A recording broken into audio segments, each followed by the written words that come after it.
Mga pagbasa ng mga salita ng makapangyarihang Diyos.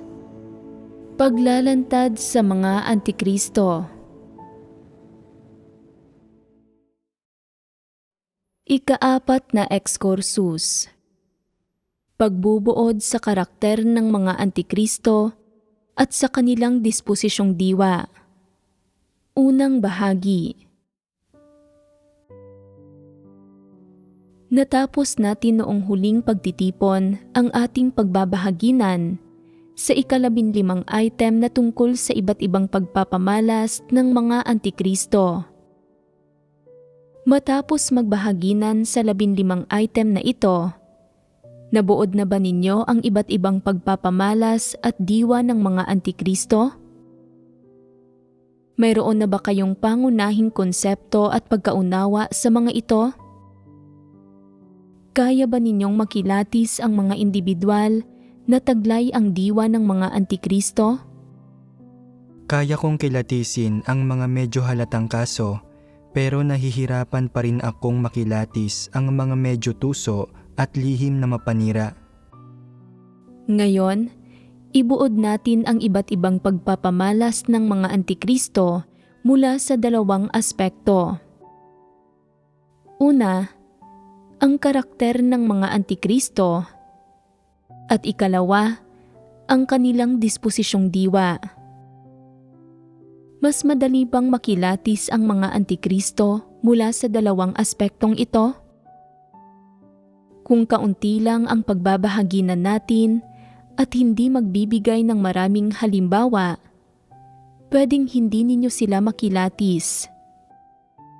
Kung mas marami tayong pagbabahaginan, pwedeng maintindihan ninyo, pero maaaring mahirapan pa rin kayong ikumpara ang mga ito sa mga Antikristo kapag nakikita ninyo silang gumagawa ng kasamaan. Ang pagbubuod sa kalikasang diwa ng mga Antikristo at pagkilati sa kanila mula sa dalawang aspektong ito ay makapagbibigay linaw sa inyo.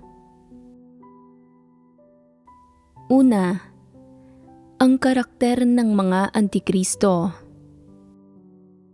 Ang unang aspekto ay ang karakter ng mga Antikristo. Sa partikular, may kinalaman ang aspektong ito sa kung anong uri ng pagkatao ang taglay ng mga Antikristo. Ano ang saklaw ng pagkatao? Saklaw nito ang konsensya, katwiran, integridad, dignidad, pati na ang kabutihan at kasamaan ng pagkatao. Ang pagkilati sa karakter ng mga Antikristo ay kinasasangkutan ng iba't ibang aspekto ng pagkatao nila. Talakayin muna natin ang mga karaniwang pagpapamalas na taglay ng normal na pagkatao o mga katangiang dapat taglayin ng normal na pagkatao. Sabihin mo sa akin, anong partikular na nilalaman ang kabilang sa kategoryang ito? Pagkamatapat at kabaitan. Ano pa? Pagpapahalaga sa dangal. Parehong napakahalaga ang pagkakaroon ng pagiging matuwid at pagpapahalaga sa dangal. Gayon din ang pagpapakita ng pagmamahal, pagpaparaya, pagsasaalang-alang, at pagpapatawad sa iba. Iyon din. Ibuod natin ang lahat ng ito. Ang una at pinakamahalaga, nagtataglay ang normal na pagkatao ng katangian ng pagkamatapat. Positibo ba ito? Dagdag pa, nagtataglay ito ng kabaitan at sinseridad at may pagkakaiba sa sinseridad at pagkamatapat pagdating sa antas. Sa palagay ninyo, ang habag ba ay isang bagay na dapat kasama sa karakter ng isang tao? Pwede bang maikategorya ang habag sa ilalim ng kabaitan? Tiyak na may habag ang tao na may mabuting puso. Pagkatapos, ay nariyan ang pagiging simple at pagpapahalaga sa dangal. Ang pagpapahalaga sa dangal ay kinabibilangan ng dignidad, kamalayan sa sarili at katwiran.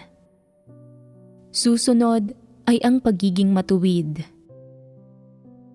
Ano ang mga pagpapamalas ng pagiging matuwid?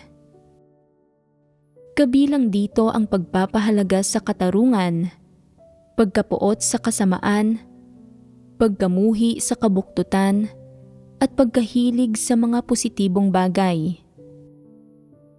Kung may pagiging matuwid lang ang isang tao, kulang pa iyon. Kung wala siyang pagpaparaya at pasensya, nagsasalita ng diretsahan ng hindi isinasaalang-alang ang kalagayan o mga sitwasyon ng mga tao, hindi ayos iyon at may kakulangan ang karakter niya sa ilang bagay. Nariyan din ang pagpaparaya at pasensya na parehong partikular na pagpapamalas ng kabaitan at syempre ay pwedeng ituring bilang isang katangian. Ito ang mga katangiang dapat taglayin ng normal na pagkatao.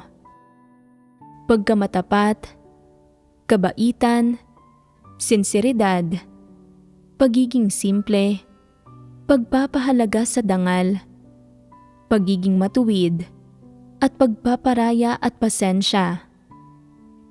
7 ang mga ito sa kabuuan. Ang mga katangiang ito na taglay ng normal na pagkatao ay pwedeng gamitin para sukatin kung may normal na pagkatao ang isang tao. Gayunpaman, ang paksa ng pagbabahaginan natin ngayon ay hindi tungkol sa mga partikular na pagpapamalas ng mga katangian na dapat taglayin ng normal na pagkatao o kung aling mga individual ang may mga katangiang ito. Sa halip, magbabahaginan tayo sa paksang ano ba talaga ang karakter ng mga antikristo? Kumpara sa iba't ibang aspekto ng normal na karakter na kababanggit lang, taglay ba ng mga antikristo ang alinman sa mga katangiang ito o alin sa mga ito ang taglay nila? Wala silang taglay ni isa man. Dahil mayroon kayong gayong impresyon sa mga antikristo, ibuod natin kung anong mga elemento sa karakter ng mga antikristo ang nag-uudyok sa mga tao na ilarawan sila bilang mga antikristo at ipakitang may masamang pagkatao sila, na wala silang normal na pagkatao at taglay nila ang pagkatao ng mga antikristo. Kung taglay ng isang tao ang isa o dalawa sa ilang pagpapamalas ng normal na pagkatao na nabanggit kanina, pwedeng mayroon siyang kaunting normal na pagkatao. Kung taglay niya ang lahat ng ito, mayroon siyang pinaka-normal na pagkatao. Pero hindi taglay ng mga antikristo ang anuman sa mga katangiang ito. Kaya ano nga ba ang nilalaman ng pagkatao nila? Pagbahaginan muna natin ang aspektong ito. A. Palagiang pagsisinungaling.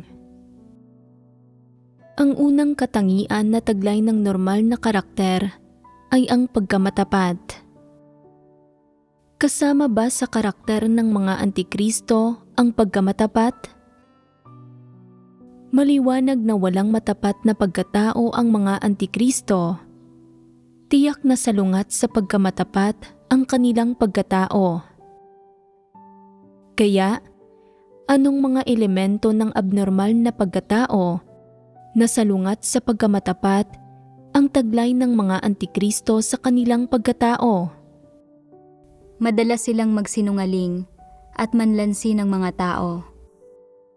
Masasabi ba natin na ang madalas na pagsasabi ng kasinungalingan ay pareho sa palagiang pagsisinungaling? Hindi ba't mas partikular ang pagbubuod na ito? Kung sasabihin natin na laging nagsisinungaling o hindi masyadong matapat ang taong ito, kulang ito sa antas. Kung gagamitin natin ang mga pahayag na tulad ng puno ng kasinungalingan upang ilarawan ang kanilang karakter, hindi ito gaanong formal. Kaya, mas angkop na gamitin ang palagi ang pagsisinungaling upang ilarawan sila at ipahayag na hindi matapat ang pagkatao ng mga antikristo.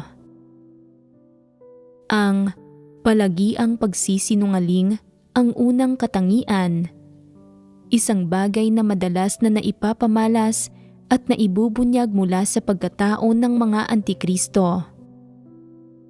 Dapat ito ang maging pinakakaraniwan, madaling mapansin, at madaling makilatis na katangian na maaaring makita ng mga tao. Ngayon, sulit ba ang pagbahaginan ang tungkol sa mga partikular na pagpapamalas ng palagiang pagsisinungaling? Ang pagkatao ng mga antikristo ay hindi matapat. Ibig sabihin ay hindi sila nagpapakatotoo kahit kaunti.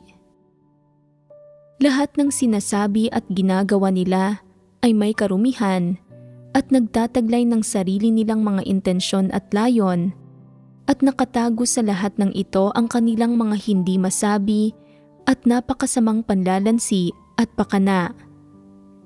Kaya naman, ang mga salita at kilos ng mga antikristo ay lubos na kontaminado at punong-puno ng kawalang katotohanan. Gaano man sila magsalita, imposibleng malaman kung alin sa kanilang mga sinasabi ang totoo, alin ang hindi totoo, kung alin ang tama at alin ang mali. Ito ay dahil hindi sila matapat at ang kanilang isipan ay lubhang komplikado, puno ng mga mapanlinlang na pakana at sagana sa mga panlalansi. Wala silang sinasabi ng prangkahan. Hindi nila sinasabi na ang isa ay isa, ang dalawa ay dalawa, ang oo ay oo, at ang hindi ay hindi. Sa halip, sa lahat ng bagay, paligoy-ligoy sila at pinag-iisipang mabuti ng ilang beses ang mga bagay-bagay sa kanilang isipan. Pinag-aaralan ang mga kahihinatnan, tinitimbang ang mga merito at kawalan mula sa bawat anggulo. Pagkatapos, binabago nila ang gusto nilang sabihin gamit ang wika, kaya lahat ng sinasabi nila ay medyo magulo sa pandinig. Ang matatapat na tao ay hindi nauunawaan kailanman ang kanilang sinasabi, at madali nilang malinlang at maloko ang mga ito. At sino mang nakikipag-usap at nakikipag-ugnayan sa gayong mga tao ay napapagod at nahihirapan. Hindi nila sinasabi kailanman na ang isa ay isa at ang dalawa ay dalawa.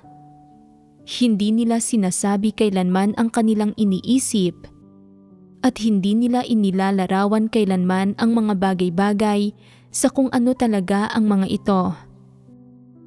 Lahat ng sinasabi nila ay di maarok at ang mga layon at intensyon ng kanilang mga kilos ay napakakomplikado. Kung malantad ang katotohanan, kung mahalata sila ng ibang mga tao at mabisto sila, agad silang nagtatahi ng isa pang kasinungalingan para makalusot. Ang ganitong uri ng tao ay madalas magsinungaling, at matapos magsinungaling, kailangan nilang magsinungaling ulit para suportahan ang kasinungalingan. Nililin lang nila ang iba para itago ang kanilang mga intensyon, at nag-iimbento sila ng lahat ng uri ng pagdadahilan at pangangatwiran para suportahan ang kanilang mga kasinungalingan. Kaya hirap na hirap ang mga tao na masabi kung ano ang totoo at ano ang hindi. At hindi alam ng mga tao kung kailan sila nagsasabi ng totoo lalo nang hindi alam ng mga ito kung kailan sila nagsisinungaling. Kapag nagsisinungaling sila, hindi sila namumula o nangingimi na para bang nagsasabi sila ng totoo. Hindi ba't ibig sabihin nito na palagian silang nagsisinungaling? Halimbawa, minsan tila sa tingin ay mabuti ang mga antikristo sa iba. Isinasaalang-alang nila ang iba at nagsasalita sa kaaya-ayang paraan na parang mabait at nakakaantig. Subalit kahit na ganito sila magsalita, walang sino mang makapagsasabi kung sila ba ay taos at palaging kailangang maghintay hanggang sa mangyari ang mga bagay-bagay pagkaraan ng ilang araw upang malantad kung taos ba sila. Palaging nagsasalita ng may partikular na mga intensyon at layon ang mga antikristo at walang sino mang makaisip kung ano ba talaga ang hinahangad nila. Palagi ang nagsisinungaling ang mga gayong tao at hindi nila iniisip ang mga kahihinatnan ng anuman sa kanilang mga kasinungalingan. Basta't nakikinabang sila sa kanilang kasinungalingan at nagagawa nitong linlangin ang iba, basta't nakakamta nito ang kanilang mga layon, wala silang pakialam kung ano ang mga kahihinatnan. Sa sandaling mailantad sila, patuloy silang magtatago, magsisinungaling, manlalansi. Ang prinsipyo at pamamaraan ng mga taong ito sa pag-asal at pakikitungo sa mundo ay nilalansi nila ang mga tao gamit ang mga kasinungalingan. Doble kara sila at nagsasalita para masiyahan ang kanilang tagapakinig. Ginagampanan nila ang anumang papel na hinihingi ng sitwasyon. Madulas sila at madaya, puno ng mga kasinungalingan ang kanilang bibig, at hindi sila mapagkakatiwalaan. Sino man ang nakikipag-ugnayan sandali sa kanila ay nalilihis o nagugulo at hindi makatanggap ng panustos, tulong o pagpapatibay. Pangit man o maganda ang mga salitang namumutawi sa bibig ng gayong mga tao, o makatwiran o kakatwa, o naaayon o di naaayon sa pagkatao, o magaspang o sibilisado, ang mga iyon ay talagang pawang walang katotohanan, mga salitang may karumihan at kasinungalingan. Sa uri ng mga tao na mga antikristo, ang isa sa kanilang mga pangunahing katangian ay palagi ang pagsisinungaling.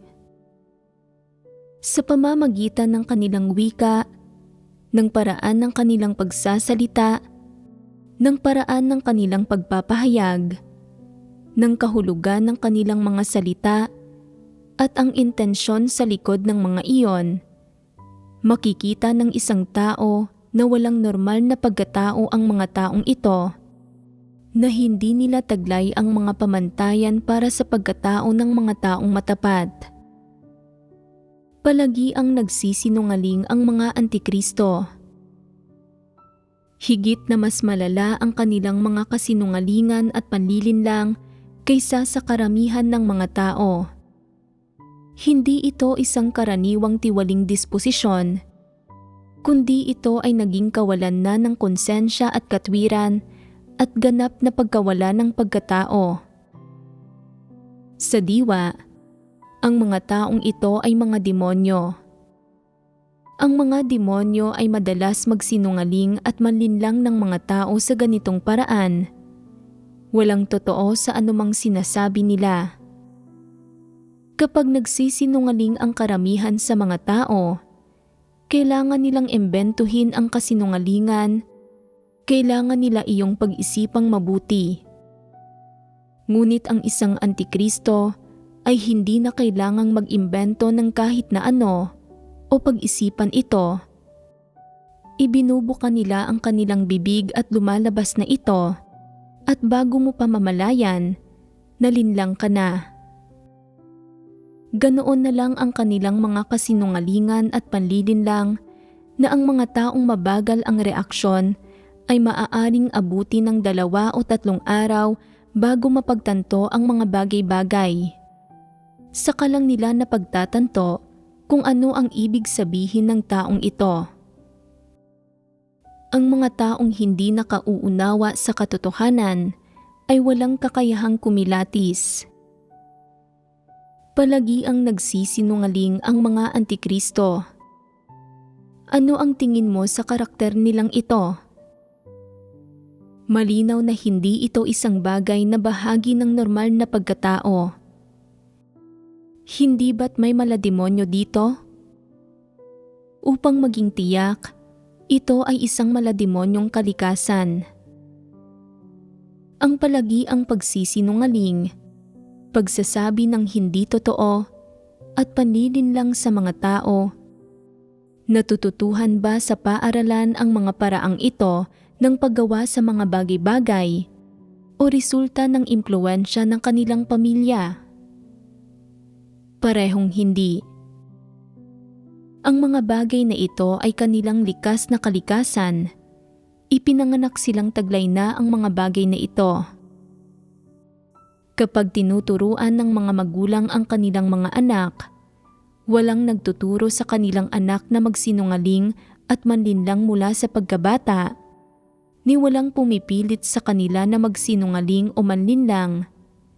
Pero mayroon pa ring mga bata na puro mga kasinungalingan ang sinasabi sa kanilang paglaki, na hindi bakas sa kanilang mukha kahit ano pang kasinungalingan ang sabihin nila at hindi kailanman nakararamdam ng pagsisisi, paghihirap o bigat ng konsensya sa mga kasinungalingang nasabi nila.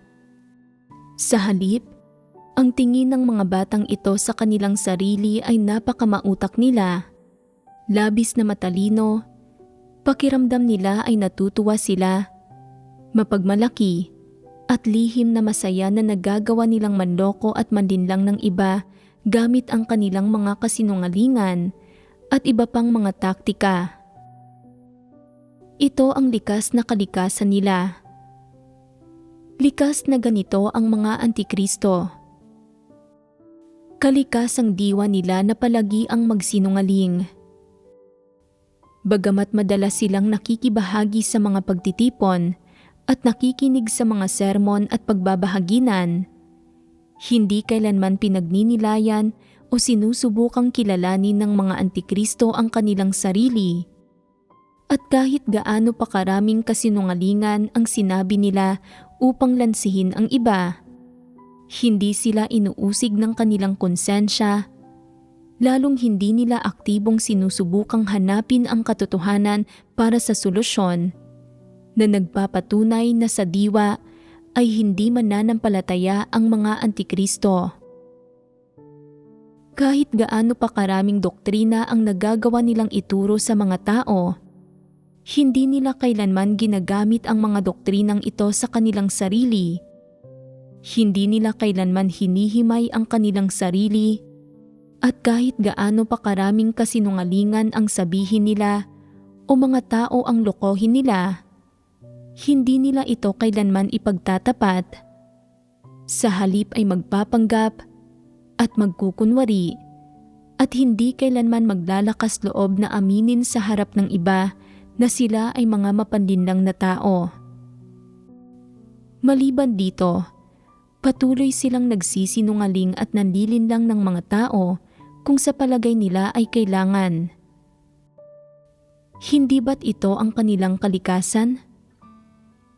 Ito nga, at walang paraan para baguhin iyon.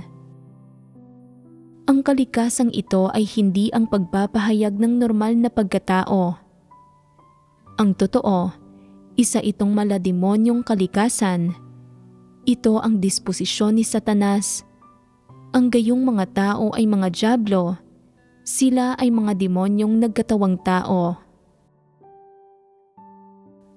Ang unang pagpapamalas ng karakter ng mga antikristo ay ang palagi ang pagsisinungaling, na ilalarawan natin bilang isang malademonyong kalikasan. Ang pagpapamalas ng malademonyong kalikasang ito ay na kahit saan at kahit kailan, anuman ang okasyon o sino man ang kinakausap nila, ang mga salitang sinasabi ng mga gayong tao ay katulad ng mga sinasabi ng ahas at ng mga demonyo. Hindi karapat-dapat na pagkatiwalaan. Dapat maging lubhang maingat at mapagkilatis sa mga gayong tao. Huwag basta-basta maniwala sa mga salita ng mga demonyo. Ang partikular na pagpapamalas ng palagian nilang pagsisinungaling ay na basta na lang lumalabas sa bibig nila ang mga kasinungalingan. Hindi papasa sa deliberasyon, pagsusuri o pagkilatis ang mga salitang sinasabi nila. Kaya nilang magsinungaling anumang oras at naniniwala sila na sa lahat ng bagay, hindi sila pwedeng magsabi ng anumang totoo na kailangang kasinungalingan ang lahat ng sinasabi nila. Kahit na tanungin mo ang edad nila, pinag-iisipan nila ito. Iniisip nila, ano ang ibig nilang sabihin sa pagtatanong sa edad ko? Kung sasabihin kong matanda na ako, hahamakin kaya nila ako at hindi ako lilinangin? Kung sasabihin ko namang bata pa ako, hahamakin kaya nila ako? Sasabihin kulang pa ako sa karanasan? Paano kaya ako dapat na sumagot?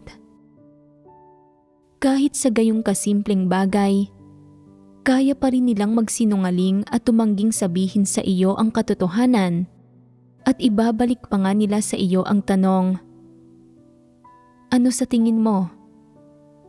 Sasabihin mo, 50 taong gulang? Malapit na. 45? Malapit na. Binibigyan ka ba nila ng tumpak na sagot? Mula sa mga sagot nila, nalalaman mo ba kung gaano na sila katanda? Hindi. Iyon ang palagiang pagsisinungaling. May isa pang pagpapamalas ng palagiang pagsisinungaling ng mga antikristo at iyon ay na nagsisinungaling pa sila habang nagpapatotoo. Ang pagbibigay ng huwad na patotoo ay isang kasumpa-sumpang gawain na sumasalungat sa disposisyon ng Diyos.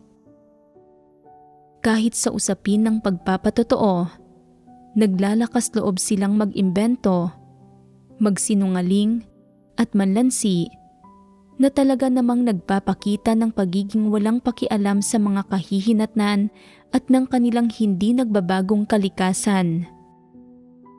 Kapag nakikita nilang nagpapatotoo ang iba batay sa karanasan at pagkaunawa, samantalang hindi nila kaya, ginagaya nila ang iba, sinasabi kung anuman ang sinasabi ng ibang tao, at gumagawa ng parehong mga karanasang pinagdaanan ng iba. Kung hindi nila nauunawaan ang isang bagay tulad ng pagkaunawa ng iba, sinasabi nilang nauunawaan nila ito. Kung wala silang mga gayong pagkaunawa na batay sa karanasan at kaliwanagan, iginigiit nila na mayroon sila ng mga ito. Kahit hindi pa sila dinidisiplina ng Diyos, iginigiit nila na dinisiplina na sila ng Diyos. Kaya nilang magsinungaling at mameke kahit sa usaping ito. Hindi sila nagpapakita ng malasakit o interes gaano man kalala ang mga kahihinatnan. Hindi ba't palagi ang pagsisinungaling ito? Bukod dito, lalansihin ng mga ganitong tao ang kahit na sino. May ilang pwedeng magtaka. Ano't anuman, mga tao pa rin ang mga antikristo. Hindi ba't iiwasan nilang lansihin ang mga pinakamalapit sa kanila, ang mga tumulong sa kanila, o ang mga nakasama nila sa kanilang mga paghihirap? Hindi ba't iiwasan nilang lansihin ang mga kapamilya nila? Ang pagsasabing palagian silang nagsisinungaling ay nagpapahiwatig na kaya nilang lansihin ang kahit na sino, kahit ang kanilang mga magulang, anak, at syempre, ang mga kapatid. Sa malalaki at maliliit na bagay, kaya nilang lansihin ang mga tao kahit sa mga bagay kung saan dapat silang magsalita ng matapat, kung saan ang pagsasabi ng matapat ay walang magiging masamang kahihinatnan o epekto sa kanila sa kahit anong paraan, at kung saan wala namang pangangailangang gumamit ng karunungan. Nilalansiri nila ang mga tao at gumagamit sila ng mga kasinungalingan para resolbahin ang maliliit na bagay na sa pananaw ng iba ay hindi naman nangangailangan ng pagsisinungaling, kung saan magiging madali at walang kahirap-hirap para sa kanila na magsalita ng diretsahan. Hindi ba't palagi ang pagsisinungaling ito? Masasabing ang palagi ang pagsisinungaling ay isa sa mga pangunahing pagpapamalas ng mga dyablo at ni Satanas. Mula sa perspektibang ito, hindi ba't masasabi natin na ang pagkatao ng mga antikristo ay hindi lang hindi matapat, kundi namamarkahan din ng palagi ang pagsisinungaling, kaya hindi ito mapagkakatiwalaan? Kung gumagawa ng mali ang mga gayong individual, pagkatapos ay lumuha matapos silang pungusan at punahin ng mga kapatid, sinasabi sa panlabas na may utang na loob sila sa Diyos at nangangako silang magsisisi sa hinaharap, mangangahas ka bang maniwala sa kanila? Hindi. Bakit hindi? Ang pinakamatibay na ebidensya ay ang palagian nilang pagsisinungaling. Kahit pa magmukha silang nagsisisi, humahagulhol, hinahampas ang dibdib nila at sumusumpa, huwag silang paniwalaan. Dahil luha ng buwaya ang iniluluha nila, mga luha para lansihin ang mga tao. Hindi taos-puso ang malulungkot at nagsisising mga salitang sinasambit nila. Mga mapagsamantalang taktika ito para makuha ang tiwala ng mga tao sa pamamagitan ng pandaraya. Sa harap ng mga tao, humahagulhol, umaamin ng kasalanan, sumusumpa at ipinapaalam nila ang kanilang posisyon. Gayunpaman, ang mga may magandang relasyon sa kanila sa pribado, ang mga medyo pinagkakatiwalaan nila ay nag-uulat ng ibang kwento. Habang parang mukhang totoo sa panlabas ang pampubliko nilang pag-amin ng kasalanan at pagsumpa na magbabago, ang sinasabi nila kapag walang ibang nakakarinig ay nagpapatunay na ang sinabi nila dati ay hindi totoo kundi huwad, na idinisenyo para linlangin ang mas maraming tao. Ano ang sinasabi nila kapag walang ibang nakakarinig? Aaminin ba nila na huwad ang sinabi nila dati? Hindi nila aaminin.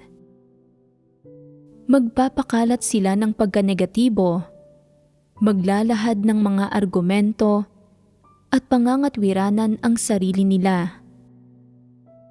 Ang pangangatwiran at pakikipag-argumentong ito ay nagpapatunay na ang kanilang mga pag-amin, pagsisisi at panunumpa ay pawang huwad, ginawa para lansihin ang mga tao.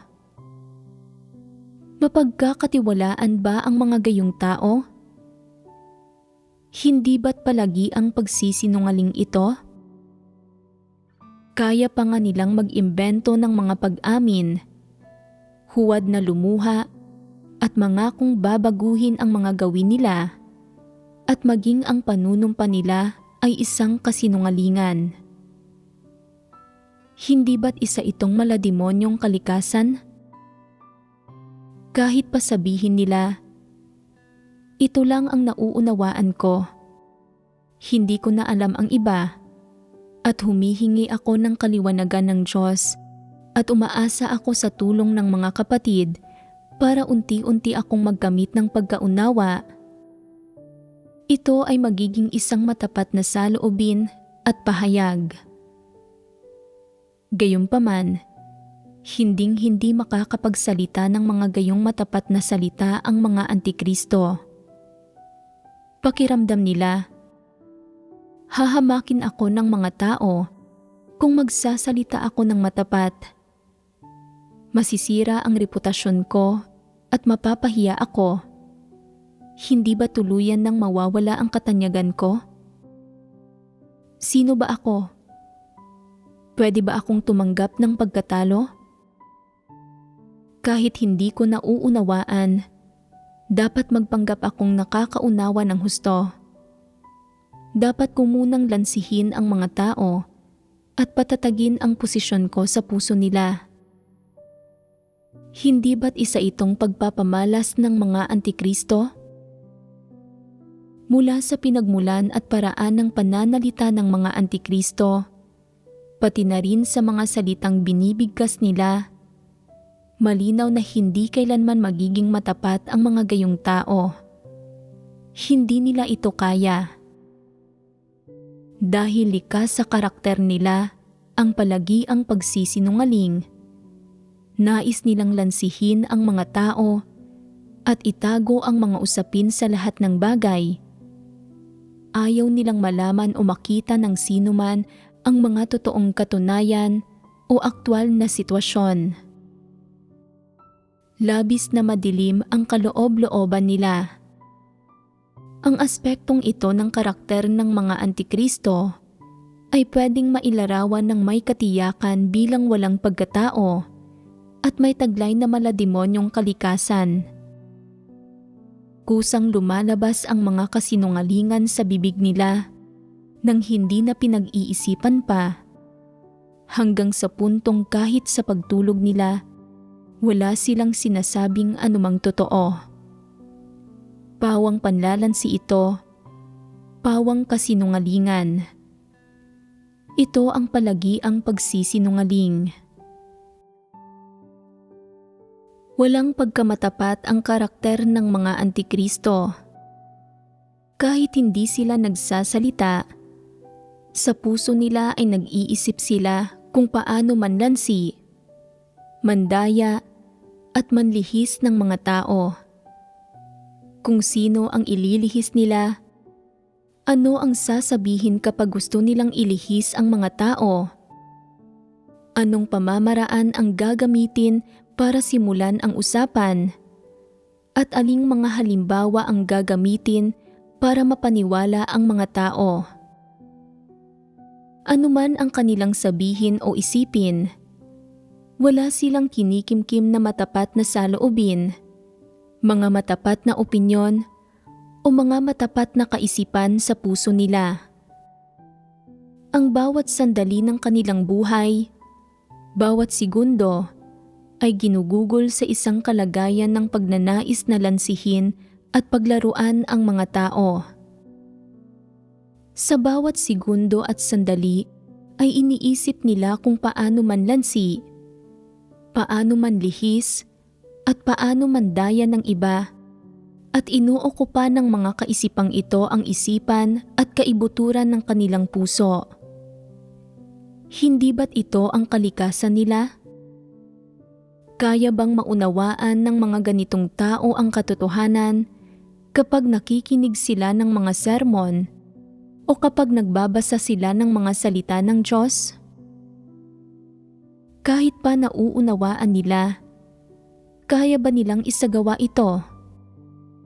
Batay sa kaibuturan ng kanilang puso at karakter, tiyak na hindi makakatanggap ng kaligtasan ang mga gayong individual, sapagkat ang lahat ng kanilang minamahal at iniisip sa kanilang isipan at panloob na mundo ay puno ng malademonyong kalikasan, salungat sa katotohanan at mga positibong bagay na wala ni isang bahaging kapuri-puri.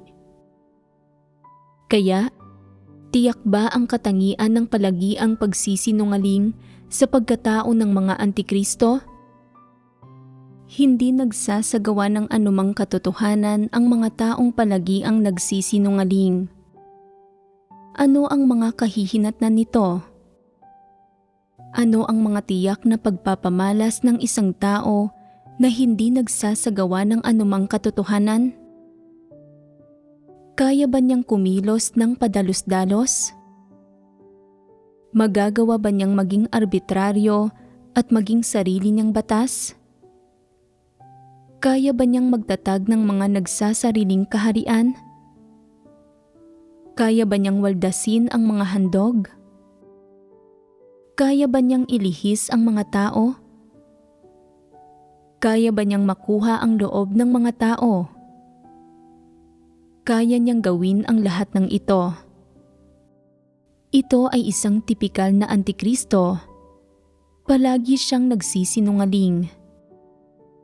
Kapag nalantad na ang mga katunayan, kahit gaano karaming mata ang nakamasid sa kanya, kahit gaano karaming tao ang sama-samang nagpapatotoo at naglalantad sa kanya, tumatanggi siyang aminin ito. Sa huli, gumagamit siya ng isang taktika para pakitunguhan ka. Sinasabing nakalimutan na niya at nagpapanggap siyang walang alam. Sa puntong ito, sa ganitong sitwasyon, hindi siya makapagsalita ng kahit isang matapat na salita, ni hindi rin niya magawang tumango at aminin ito, na sabihing, "Ako iyon, nagkamali ako, magbabago ako sa susunod, at tiyak na hindi ko na uulitin ang gayong pagkakamali." Isa itong antikristo na hindi kailanman umaamin ng kasalanan, hindi kailanman nagsasalita ng matapat na salita sa anumang oras. Maliligtas ba siya sa gayong uri ng pagkatao? Makakamtan ba niya ang katotohanan? Talagang hindi. Kahit nauunawaan niya ang katotohanan, hindi niya ito makakamtan dahil tinatanggihan, nilalabanan at sinasalungat niya ang katotohanan. Sa pinakapangunahing antas ng pagsasalita ng matapat at pag-amin ng sariling mga pagkakamali, hindi man lang niya kayang isagawa ang pinakasimpleng katotohanan ito o gawin ito. Paano siya maaasahang bumitiw sa katayuan niya, bumitiw sa kanyang kinabukasan at kapalaran, at bumitiw sa sarili niyang mga intensyon?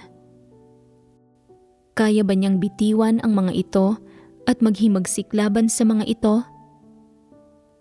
Mas hindi niya kayang gawin ito. Kung hindi nga niya kayang magsabi ng isang totoong bagay, kung gayon, ang asahang gagawa siya ng isang bagay na mas mahirap kaysa rito ay lalong hindi makatotohanan. May mga tao ba sa paligid ninyo na palagi ang nagsisinungaling? Pwedeng sabihin ng ilan, "Wala pa akong nakilala na palagi ang nagsisinungaling, pero pakiramdam ko na ganoon ako." Sasabihin ko sa iyo ang totoo. Nasa mapanganib kang sitwasyon. May natitira pa bang bakas ng pagkatao ang mga taong palagi ang nagsisinungaling? May pagkakaiba pa ba sila sa mga demonyo? Mayroon ba sa inyo na palagi ang nagsisinungaling? Ipagpalagay natin na sa kahit anong kapaligiran o konteksto, kahit anong mangyari, likas na ang pagsisinungaling sa isang tao nang hindi man lang namumula ang mukha niya o bumibilis ang tibok ng puso niya, at kaya niyang harapin at resolbahin ang lahat ng ito gamit ang mga kasinungalingan. Sa kanyang pag-asal at pakikitungo sa mundo at sa bawat aspekto ng buhay, hanggat may pagkakataong magsalita, lahat ng sinasabi niya ay kasinungalingan, wala ni isang salita ang totoo. Lahat ng ito ay may daladalang mga intensyon at pakay at may kasamang mga pakana ni Satanas. Hindi ito isang tao na matapat. Ang kakayahang magsinungaling sa anumang sitwasyon, kahit nasa bingit ng kamatayan, hindi ba't isa siyang tao na wala ng pag-asa? Batay sa iba't ibang pagpapamalas ng palagiang pagsisinungaling ng mga antikristo, sadyang napakaraming kasinungalingan nila. Ang layunin ng pagsasalita nila ay lansihin, ilihis, at linlangin ang mga tao. Lahat ng salita nila ay puno ng mga pakana at intensyon ni Satanas. Walang anumang pagpapamalas ng pagkamatapat na bahagi ng normal na pagkatao. Masasabi na ang mga antikristo ay ganap na walang katangian ng pagkamatapat na bahagi ng normal na pagkatao. Ang mga tao na walang pagkamatapat at may kakayahang palagiang magsinungaling ay inilalarawan bilang may malademonyong kalikasan. Mga demonyo sila. Hindi madaling maligtas ang mga gayong tao dahil hindi nila tinatanggap ang katotohanan at nahihirapan silang tanggapin ito.